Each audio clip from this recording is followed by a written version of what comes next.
The Sahara Desert, 9 million square kilometers of sand, rock, and heat. The largest hot desert on Earth, a place so hostile that almost nothing can survive there. Now let me tell you what scientists found buried underneath it.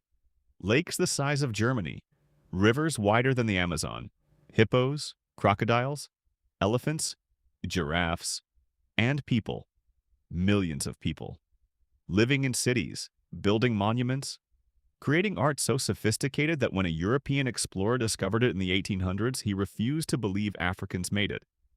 Between 11,000 and 5,000 years ago, the Sahara was not a desert. It was the most fertile and populated region on the entire African continent. A civilization so advanced that scientists believe the people who built ancient Egypt came from here.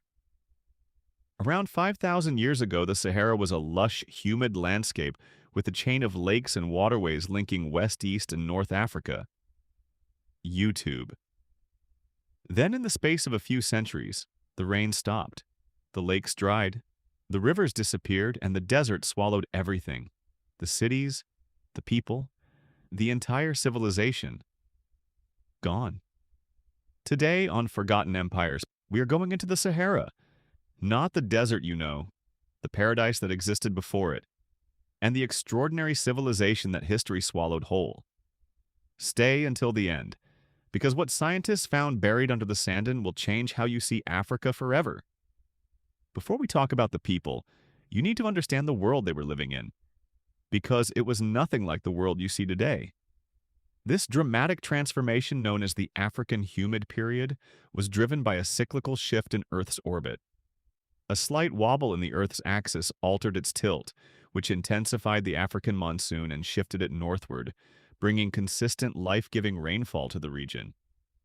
This process turned sand dunes into sprawling grasslands dotted with deep lakes and interconnected river systems that supported a rich and diverse ecosystem.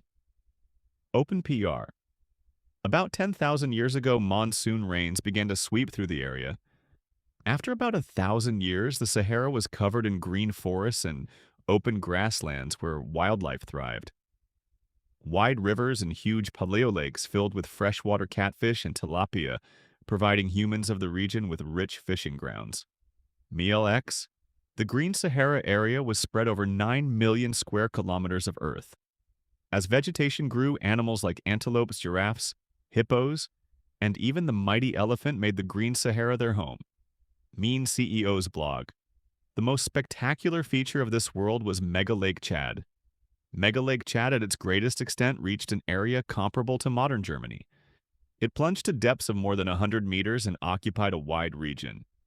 Ancient rivers now dry flowed into it, including the Paleo River Tamanrasset, which once drained the western Sahara toward the Atlantic.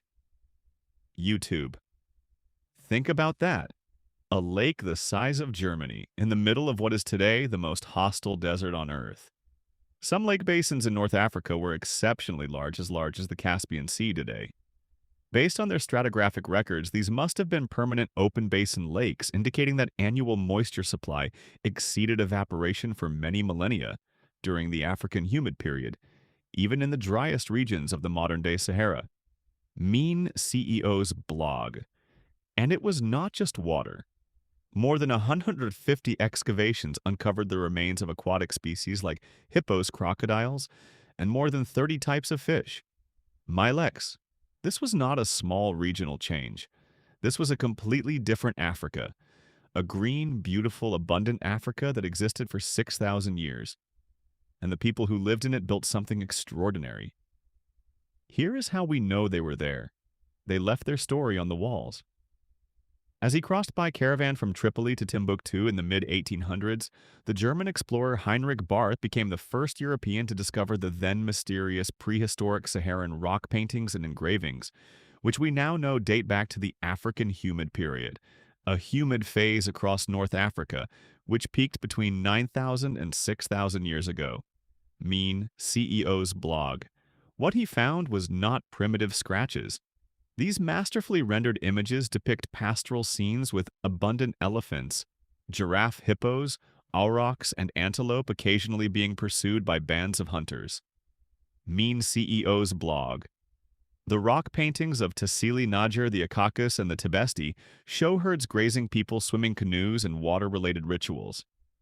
They are visual diaries of a Sahara that no longer exists. YouTube visual diaries. People swimming in lakes that are now completely dry.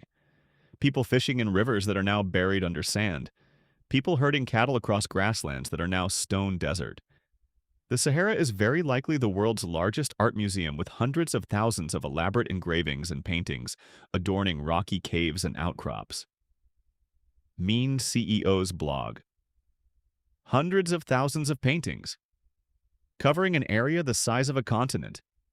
And when Barth first showed these paintings to European scholars, they told him he was wrong. They told him these could not be African art. The sophistication was too high. The skill was too advanced. They assumed someone else must have made them. The same assumption they made about the pyramids, the same assumption they made about Timbuktu, the same assumption they always made when Africa produced something they could not explain. The paintings were African. The people were African. And what they built in the Green Sahara was more sophisticated than anyone was prepared to admit. The most powerful civilization to emerge from the Green Sahara was one that almost nobody has ever heard of. The Garamantes. They built their empire in the Fezzan region of what is now Libya starting around 900 BC. And they did something that should have been impossible in an increasingly dry desert. They found the water that the Green Sahara left behind. When the rain stopped, the water did not completely disappear. It sank deep into the rock, into underground aquifers trapped hundreds of feet below the surface. The Garamantes figured out how to reach it. They built a system called the Foggara. Hundreds of miles of underground tunnels, hand dug through solid rock, tapping into the ancient water trapped beneath the desert floor and channeling it to the surface. The scale of this engineering achievement is almost impossible to comprehend. Over 3,500 kilometers of underground tunnels, dug by hand, in the desert, supplying water to their cities, their farms, and their people for over 1,000 years. And with that water, they built a state. Fortified cities, agricultural fields in the desert, a military force that controlled the trade routes between the Mediterranean and sub-Saharan Africa. They traded gold, slaves, ivory, and precious stones with Rome and Carthage to the north, and with the kingdoms of Central Africa to the south.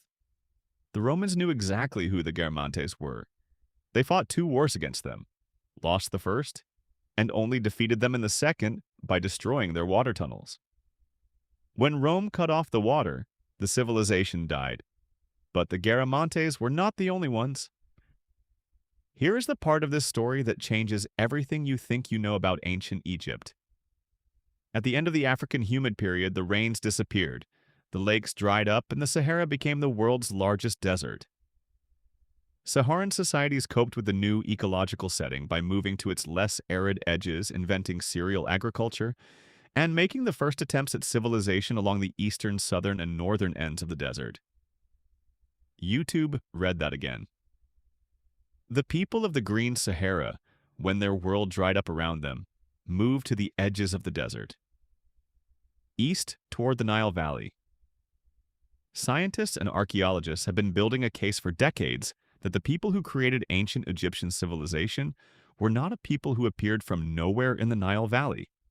They were the survivors of the Green Sahara, people who had already spent thousands of years building complex societies, developing agriculture, creating sophisticated art, organizing themselves into hierarchies with leaders and priests and warriors.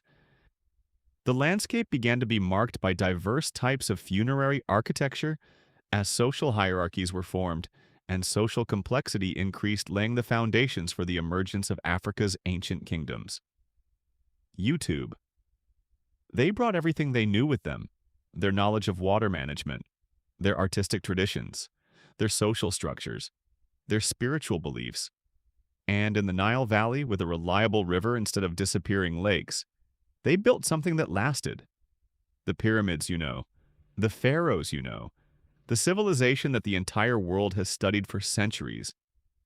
It may have started here, in the Green Sahara, 6,000 years before the first pyramid was built. The most famous civilization in African history may be the child of the most forgotten. Here is what makes this story even more extraordinary. We have barely scratched the surface. In 2013, scientists using satellite radar imaging penetrated the sand of the Sahara Desert and found something nobody expected. Buried river systems. Ancient river channels carved by rivers that flowed for thousands of years, now completely hidden under hundreds of feet of sand. But still there. Still traceable. Stretching for thousands of kilometers across the desert floor. Scientists have identified over 230 of these greening events occurring about every 21,000 years over the past 8 million years. These greening events provided vegetated corridors which influenced species distribution and evolution, including the out-of-Africa migrations of ancient humans. YouTube, 230 separate times the Sahara turned green. 230 separate opportunities for civilizations to rise, and we have found evidence of only a handful of them. The Sahara covers 9 million square kilometers. Most of it has never been excavated. Most of it has never been studied. Most of it has never been seen by an archaeologist. In 1933, in an extremely remote area of the Sahara Desert in southwestern Egypt, explorer Laszlo Almasi discovered cave rock art depicting human figures that appear to be swimming. He proposed the shocking idea that the Sahara had once been green, and he was right. Milex one explorer, one discovery, one area, and it changed everything we thought we knew. Imagine what is still out there, under 9 million square kilometers of sand, waiting. Cities we have never found, art we have never seen, names we have never heard, stories we have never been told. The greatest archaeological discovery in human history may still be sitting under the Sahara Desert, waiting for someone to look. The Sahara is not an empty desert. It is the world's largest graveyard of forgotten civilizations. Every grain of sand was once part of a lake. Every dry riverbed once carried water to cities we have not found.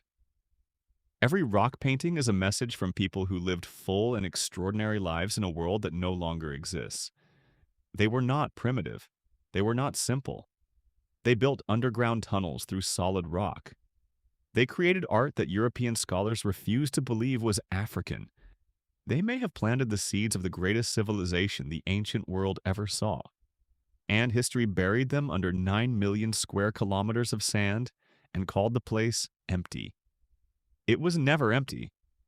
If this story changed how you see Africa, share it with someone who needs to hear it. Subscribe to Forgotten Empires and turn on your notification bell. Next week, another story they buried. See you there.